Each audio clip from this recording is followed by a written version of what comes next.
Rejoignez dès à présent la grande famille des abonnés de votre chaîne Sika TV sur les réseaux sociaux. Sika TV, le vrai visage de l'actualité en Afrique, est en direct et en replay sur YouTube. Abonnez-vous et cliquez sur la cloche de notification pour ne rien rater. Nous sommes également présents sur Facebook et sur Twitter.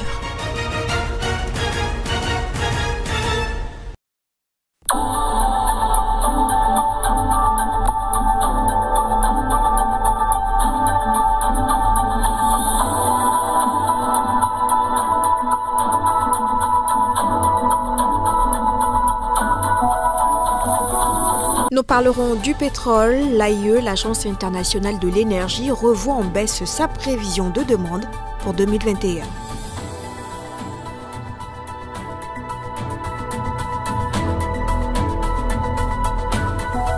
Au Liban, levée des subventions sur le carburant. Les populations manifestent dans les villes et ont bloqué les routes principales.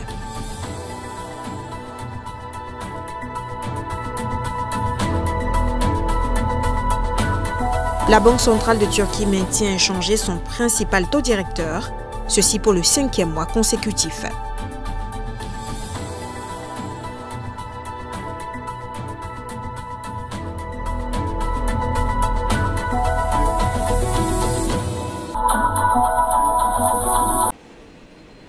Après un rebond au mois de juin, la demande de pétrole en 2021 est revue à la baisse par l'Agence internationale de l'énergie.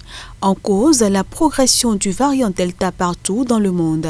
Une reprise des transports en juin, notamment dans l'aérien en Amérique du Nord et en Europe, a certes fait bondir la demande de 3,8 millions de barils par jour par rapport à mai. Mais la deuxième moitié de l'année s'annonce plus morose que prévu, à en croire l'organisation internationale. À cause de la progression de la pandémie, plusieurs pays qui sont de gros consommateurs de pétrole, particulièrement en Asie, devraient réduire la mobilité et l'utilisation de pétrole au second semestre, selon l'agence. Une référence à la Chine, où le ralentissement économique semble se confirmer. La hausse attendue cette année ne serait que de 5,3 milliards de barils par jour, contre 5,6 précédemment. Côté production de pétrole, la hausse progresse rapidement selon l'agence qui partage les appréciations de l'Organisation des pays producteurs de l'OPEP. L'offre a augmenté d'1,7 milliard en juillet grâce à la fin des coupes volontaires notamment. Cette tendance haussière devrait se poursuivre selon l'agence. Les membres de l'OPEP et leurs 10 alliés se sont entendus pour augmenter leur production de 400 000 barils par jour chaque mois. Au point, selon l'agence, que l'offre pourrait redevenir excédentaire en 2022.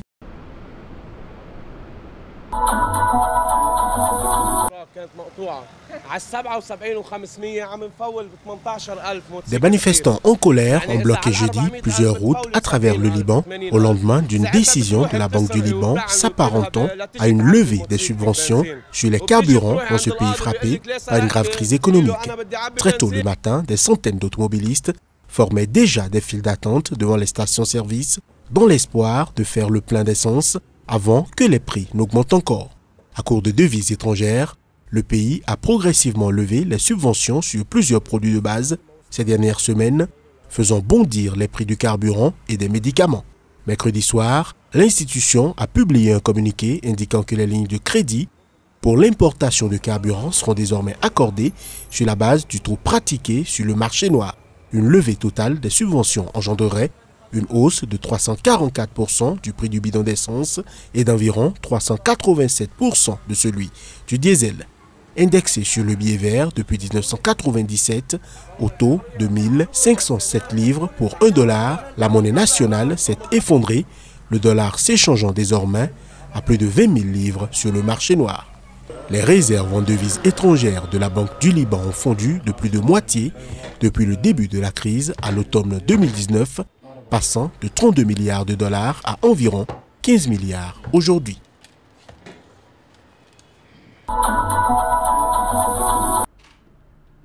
Le port de Ningbo-Zhoushan, situé à 250 km au sud de Shanghai, est l'un des principaux ports chinois pour le fret.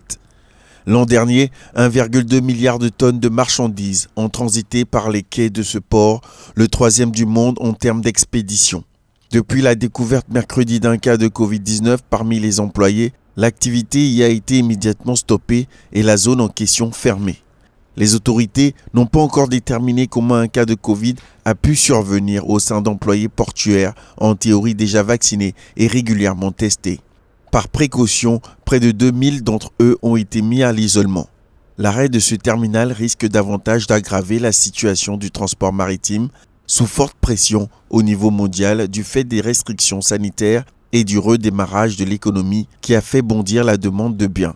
En mai, la fermeture temporaire d'un port pour cause de coronavirus avait entraîné des semaines de retard pour l'expédition de marchandises. La Chine, qui avait largement maîtrisé l'épidémie de Covid depuis le printemps 2020, fait face depuis le mois dernier à un regain de contamination sur son sol. Le pays a fait état jeudi de 81 nouveaux cas, dont 38 d'origine locale. Ce chiffre est certes encore très limité par rapport à ceux enregistrés dans d'autres pays, mais le foyer est en termes d'étendue géographique le plus important de ces derniers mois en Chine.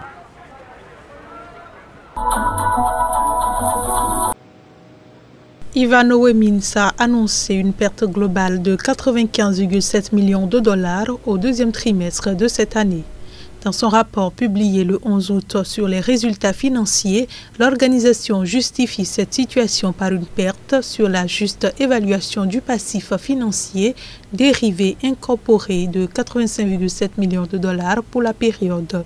D'où relève-t-elle la perte de base et diluée s'est élevée à 0,09 $ par action contre 0 au trimestre 2020, comparable et un bénéfice de 0,02 $ par action au premier trimestre 2021.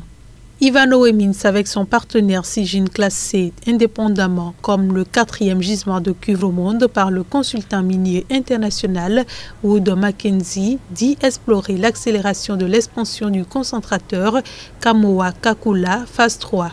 Près de 3,54 millions de tonnes titrant 4,77% de cuivre, contenant plus de 168 000 tonnes de cuivre, constituaient les stocks de minerais de surface du concentrateur durant le premier semestre de 2021. Ce dernier comprend des travaux d'optimisation pour déterminer la capacité de production minière et les coûts dans les différentes zones minières du complexe Kamoa-Kakula, dont la production de cuivre a débuté en mai 2021, y compris les installations agrandies aux mines Kansoko, Kamoa Nord, y compris la zone Bonanza et Kakula Ouest. Kamoa Copper affine également sa stratégie de traitement naval à plus long terme, y compris la construction potentielle d'une fonderie ou d'une installation de traitement hydrométallurgique.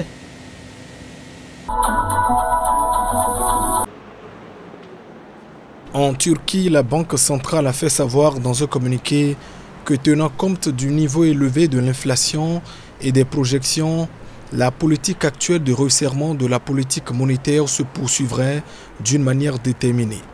La plupart des analystes misaient sur un taux inchangé, même si certains estiment qu'il faudrait le relever afin de contrer l'inflation qui ne cesse d'accélérer, atteignant 18,95% en rythme annuel en juillet contre 17,53% en juin. Mais si la hausse des taux est considérée comme l'un des principaux instruments de politique monétaire pour lutter contre l'inflation, le président Recep Tayyip Erdogan y est farouchement hostile, y voyant un frein à la croissance. À rebours des théories économiques classiques, il soutient même que relever les taux d'intérêt alimente la hausse des prix. Rappelons qu'en mars dernier, le chef de l'État avait brutalement limogé le précédent gouverneur de la Banque centrale après que celui-ci eut relevé le principal taux d'intérêt de l'institution de 200 points de base. Ce limogeage avait provoqué un choc sur les marchés qui s'était traduit par un effondrement de la livre turque. La nomination du 4e dirigeant de la Banque centrale en 2 ans a préoccupé les économistes qui voient en lui un gouverneur plus malléable et susceptible de répondre aux injonctions du président turc.